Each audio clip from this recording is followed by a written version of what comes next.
Hi there. So in this tutorial, you're going to learn how to move items that a user selects from one list to another. So before we get started, let's have a look at the completed prototype so you can see what you're going to be building.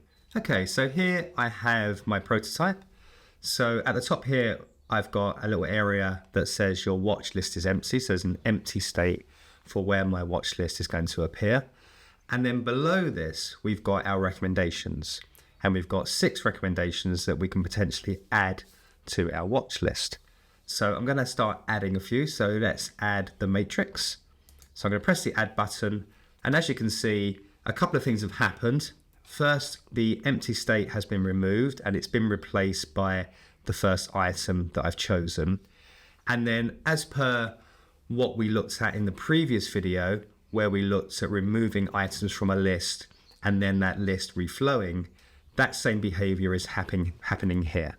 So our recommendations list is basically a reskin version of that remove items from list video, and it's working in exactly the same way. So you can see that the items have reordered. I can continue to add items, so I could add inception here. That's now going to be added into the second spot. So you can see for this watch list, it's kind of working differently to the recommendations one. So it's starting from a position of no items, and we need to work out things like what position the item needs to be added to. Are there any other items in the list? What's the next spot? So I can do this again. I can add 2001 A Space Odyssey, and you can see it's moving in the third slot. So in this design, we've got 2 columns, so that adds a little bit of complexity, but we're going to figure that out as well. So you can actually add items in a 2-column list in any order. Okay, so that's what we're going to be building. So without further ado, let's jump into it and build the first part. If you want to follow along, then you can download the starter file. So that's what I've got open here. And this starter file has already got the functionality that we built in the last video. So that's the video where I showed you how to remove items from a list and then have it reflow. I've built that for you already in this. We're not going to go over that. If you want to see how that's done, then feel free to go back and reference the previous video. So if I just open up preview here, just to kind of prove that's kind of working. So we've got this recommendations list. And as I click these add buttons, you can see that the items are disappearing and the list is reflowing. So all that's really changed here is the icons. Actually, I've taken the close button icon that we used in the previous video and I've changed it to a plus button. So it's still doing the same behavior, but it's just been reskinned slightly differently.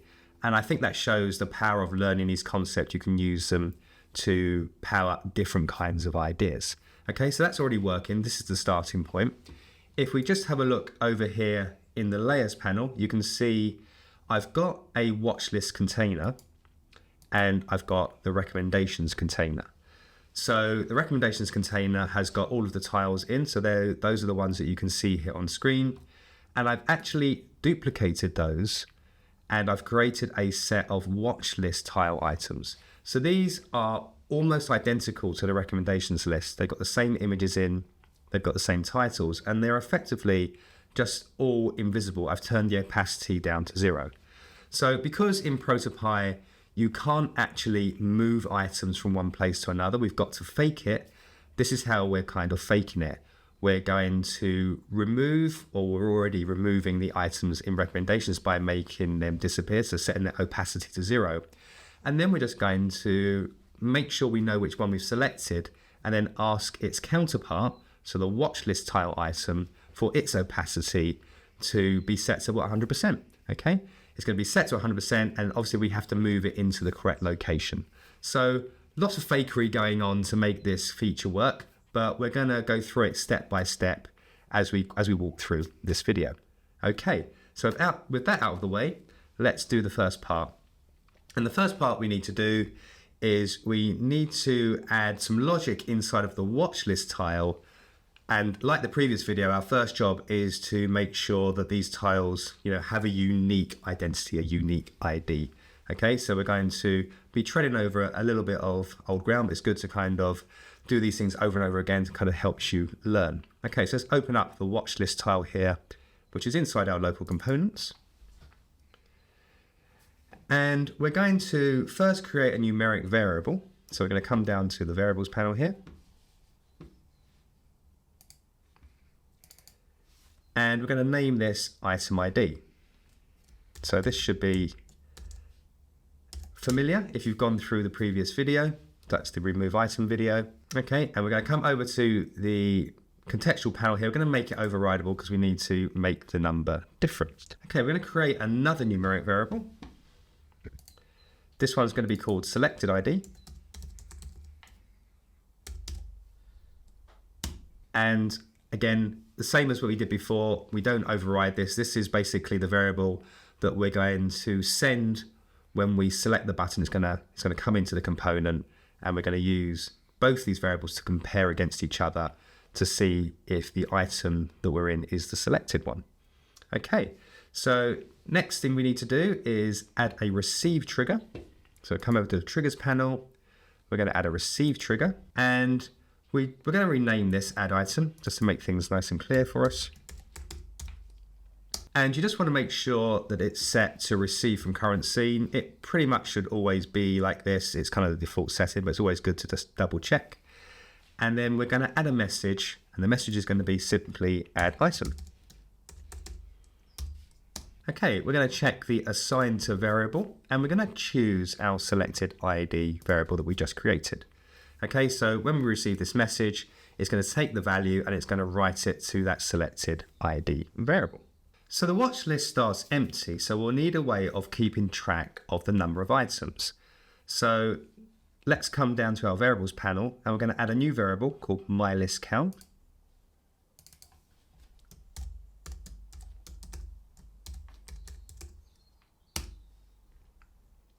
Now we can increment the list counter every time we receive add item. So let's go back to the add item trigger and add an assign response. We're going to choose the myListCount variable.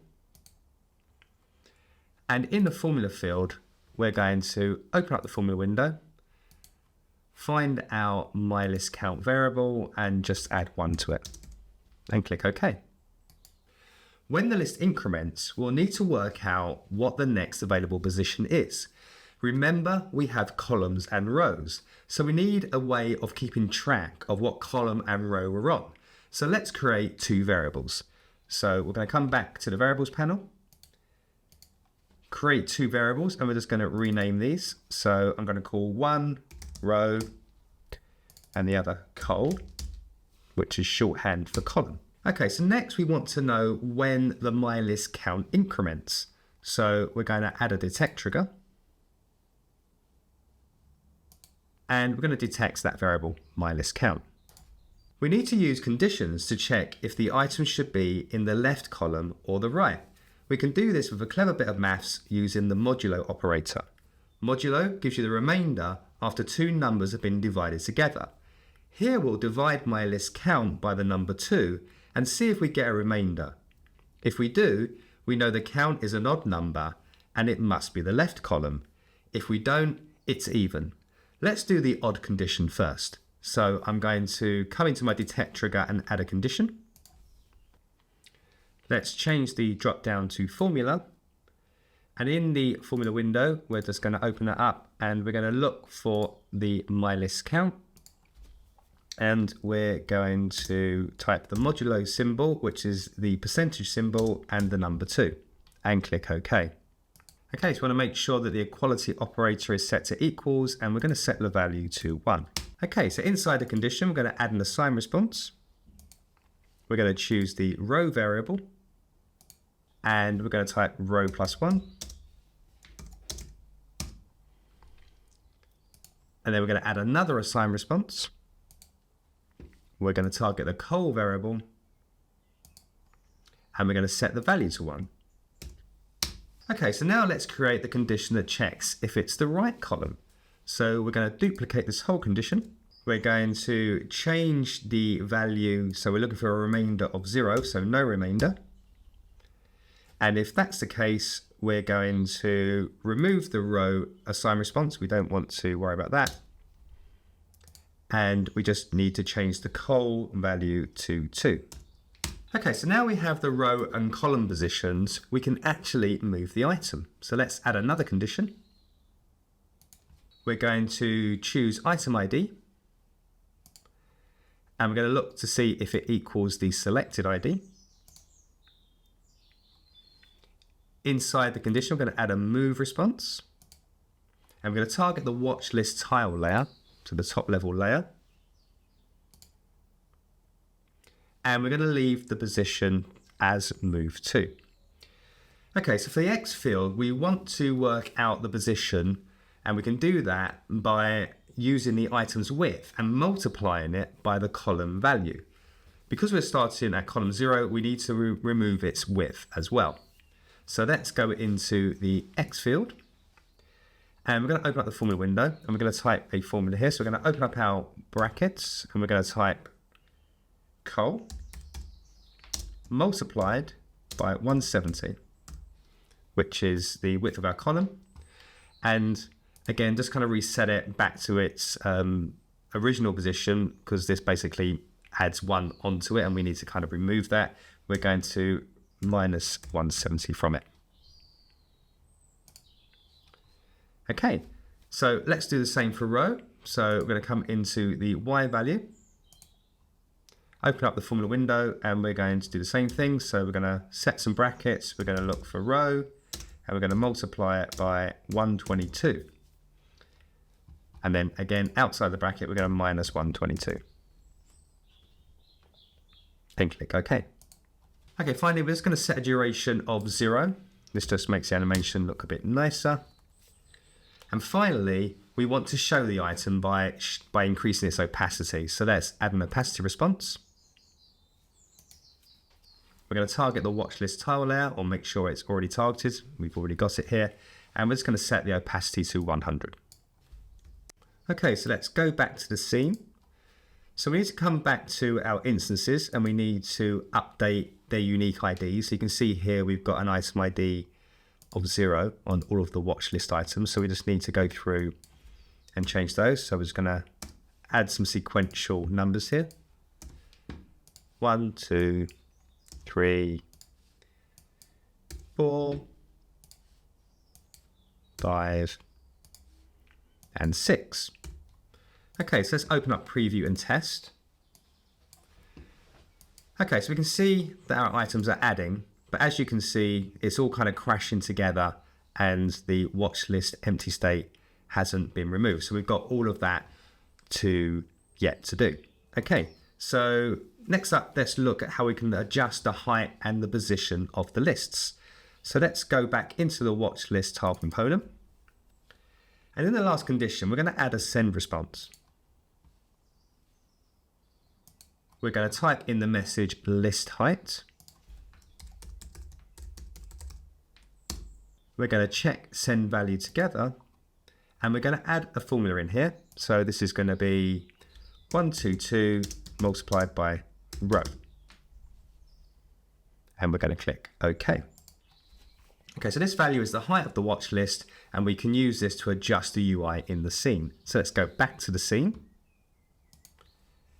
We're going to add a numeric variable in the scene called list height.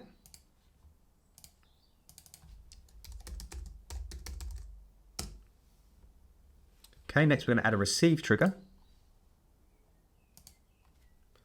We're going to choose that message we just set up, list height. And we're going to assign it to our list height variable. Okay, within the receive trigger, we're going to add a scale response. We're going to target the watch list layer. And we're going to tap into the height field. And we're going to add the list height variable as a formula to the field. Okay, so let's open up FX and find our list height variable and click OK. Okay, so this will scale the container of the watch list. All that's left to do is to connect the recommendations list to the position of the watch list. So let's add a detect trigger. We're going to target the watch list layer, and we specifically want its height property. Inside of the detect, we're going to add a move response. We're going to select the recommendations layer. And we're going to tap into the Y field and we're going to open up the formula window. And in here, we're going to look for the watch list. So that's the layer. We're going to type a dot and we want its Y property. And we're going to add to that the list height variable. And just for a bit of padding, I'm going to add 60 pixels. You can adjust that to whatever you wish. Let's click OK there. Let's also set the duration here to 0, just to make the animation nice. Okay, so in the formula, we're working out the position of the bottom of the watch list here, and we're going to find its Y position, and then we're adding its height, finally some margin. So that's kind of what we're doing. Okay, so next up, we're going to create the empty state transition. So just to make things, this just makes things a little bit more realistic. And as you saw in the completed prototype, we kind of had this empty state here, which we're just going to make disappear when the first item gets added. Okay, so we're going to add a receive trigger. And we're going to choose that add item message. Inside the trigger, we're going to add an opacity response. And we're going to choose the empty state layer. So that's just there at the top. And we're going to set its opacity to 0. Okay, so when the add item message is received, we know that an item has been added, so it's safe to switch the states. Okay, so that should complete the feature. Let's give it a test and make sure everything's working properly. So I'm going to go to preview. And I'm going to choose the matrix. Okay, we can see now the matrix has been added and the recommendations list has been moved down. Let's add a few more. And as you can see, it's now working as expected. Okay, so there you have it, a fully working prototype of an add to list feature on mobile. Thanks for watching and be sure to tune in to the next video. Take it easy.